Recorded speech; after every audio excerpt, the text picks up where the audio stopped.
Hey there, everyone. My name is Adam, and today I got Josh on from All Star Jumpers, and we're gonna just talk about his party rental business, how he got in, what he's doing now, the future, all that good stuff. How you doing, Josh?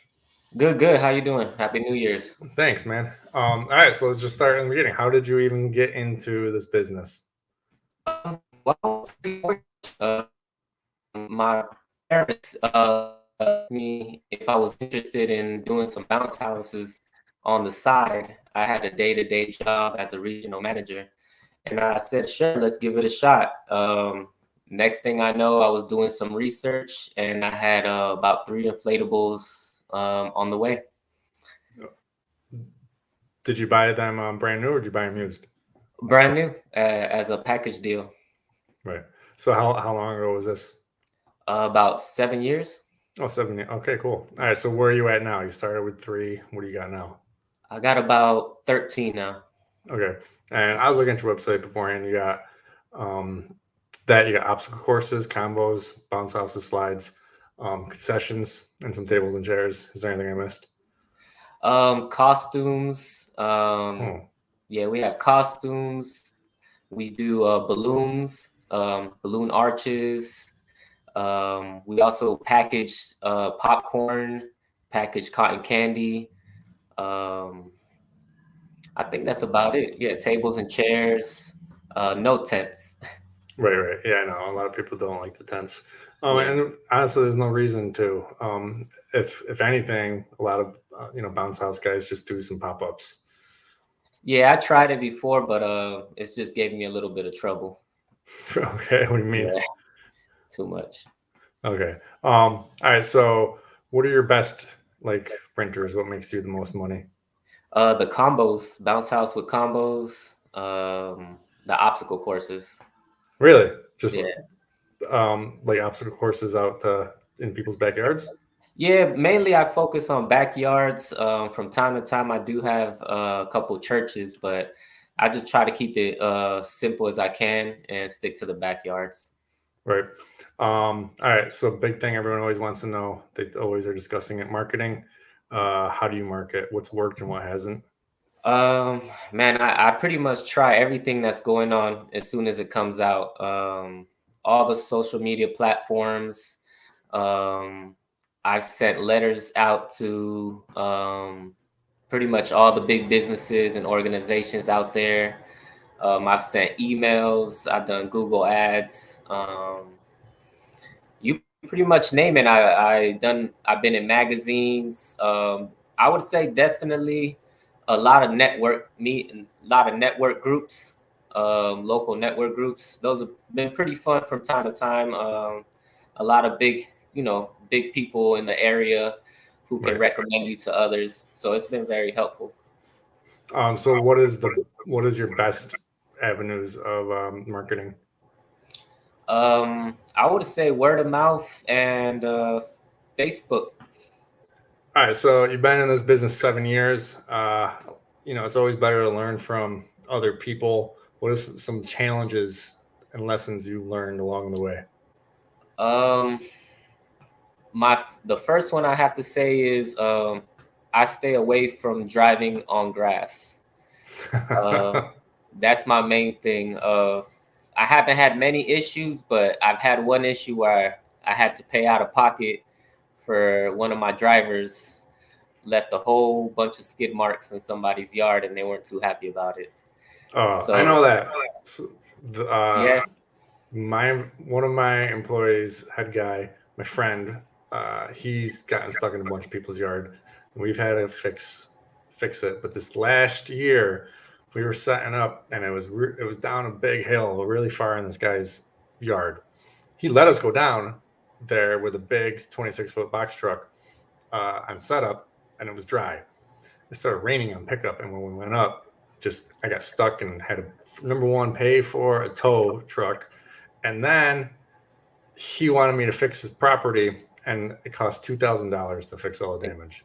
yeah, pretty much the same thing happened over here, and then and I tell my drivers over and over again, don't do it, no matter what the customer says. But that day, I remember it was raining. They wanted to get out quick, and it just didn't happen, and it just Right. cost me. Yeah. Yeah, it sucks. The next thing I would say is hiring. Hiring has been a little bit up and down. Um, I say I've been having to be real clear with all the employees about, if I have work today, if I don't have work this weekend. Um, some of them show up, some of them don't show up. So having a clear description of what you're looking for makes it a lot easier. Right. How do you deliver things? Like, is it truck and trailer? Is it box truck? I started off with a cargo van. Okay. And from there, I went attaching utility trailers. The smallest from, 4x6 to now, 5x16 or something. And then I can fit about 8 to 12 on there. Right. I like that. A van and a trailer, because everyone's always talking about pickup trucks and trailer. If you got a van, you got nice dry space inside if it's raining. Exactly, yeah. So I can carry my chairs inside, my concessions inside, and then all of my inflatables on the outside. But the thing here too, well, I'm here in Georgia, so we have, like you said, a lot of hills up and down. I can't imagine driving anything like a box truck, to get in and out of people's driveways or anything like that. So it's been convenient having a cargo van. Yeah, that's a very good idea. I love it. And then if you just got a small delivery, you just got to go drop off this one popcorn machine, and it's sprinkling out. So, the truck's not gonna be that great, so the van's awesome. The only downside to a cargo van, I have to say, is it doesn't have like a lift or anything. So the labor of flipping it inside the cargo van can be challenging sometimes. Right. There's ups and downs for everything. So like open trailer, easy. The ramp comes right down. Great. But weather, not so great. Enclosed trailer, those can be a pain in their own. Box truck, hard to load up sometimes, if it's, lift gate or ramp. There's pros and cons to all of them, but I haven't heard anyone talk about cargo van and a trailer. I like that. Yeah, they work out pretty good. I got another truck, a truck that I just got, but I just use those for close by, smaller deliveries. Right. But other than that, I'll stick to the cargo van and some utility trailers. Right. What's your warehousing situation like? My garage. Okay. I've been lucky enough to have the space, a two-car garage, and I can pretty much fit everything on one side. The overhead for a warehouse over here is too much. Right. I did manage to get an office to do all my bookings, just to make it look a little bit more legit for customers to recognize me a little quicker. Right.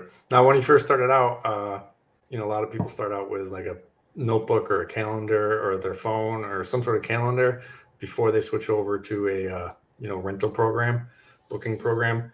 How did you keep track of everything back then, and how do you keep track of everything now? I jumped in straight into a booking software. It just made things easier for me, and it was pretty much automated itself already back then. So I can't imagine having a paper and pen. Yeah, paper and pen sucks. When I first started out, I overbooked a lot. It did help me grow, but it's kind of painful, having to buy all that stuff just to cover an event, just one event. But yeah, booking softwares are, they're crazy what they can do. Which one do you use? I started off with Inflatable Office for the first 5 years. Okay. And actually it worked out because at the time they had the free trial. Well, it wasn't a trial, but I think anything less than 10 units, it was free. Right. So pretty much I made it work as much as I can with that. And slowly, after so many years, I wanted to try something different. So now I'm with event rental office. Yeah. Okay. Yeah. Rental systems, something like that. ERS. Yeah. Okay, cool. So where do you see yourself going in the future? What are your plans? Um, I like to keep it kind of simple just so I can control my other businesses. So I may just stick to backyards, may get switch out and rotate inventory. But I don't think I'm gonna grow any more than what I have now. Um, if anything, I may find a location to make kind of like a cafe slash playroom. Right. Other than that, that's pretty much where I'm going right now. Right. What are your other businesses?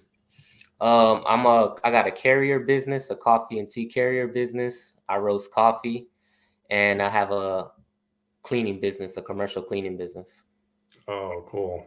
Yeah. Commercial cleaning. All right. I gotta write that down. I might see if you want to come on and talk about that sometime. Yeah, definitely. Help people out, get some info into that. We actually were thinking about starting a cleaning business because we own an Airbnb, and wow. we pay someone to go clean it. But I was like, yo, if we just start a cleaning business, then it just is better, and then that cleaning business can also clean other Airbnbs and stuff. Exactly.